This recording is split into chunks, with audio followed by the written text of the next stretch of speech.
I'm curious that you have successful entrepreneurs who had nothing when they were children, and that creates a drive in them to go out into the world and, earn money and get some level of success. So that drive helps them to some degree because they're acquiring money, but is that actually limiting the level of success they can have because it comes from a negative relationship with money in their childhood? It's a very interesting question.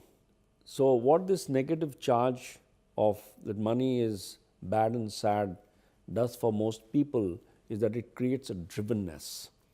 And that drivenness just gets people going to do things, action after action, project after project, deal after deal, to keep getting more and more and more money. And as they start accumulating money, they don't have the space to really enjoy it and experience joy and happiness that goes with money.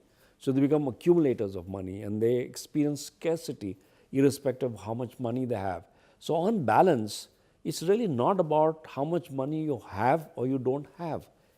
On balance, the question really boils down to, do you have freedom in the area of money? Are you free when you have money? Are you free when you don't have money? And unless there's freedom in the area of money, this whole notion of joy in life is always going to remain elusive.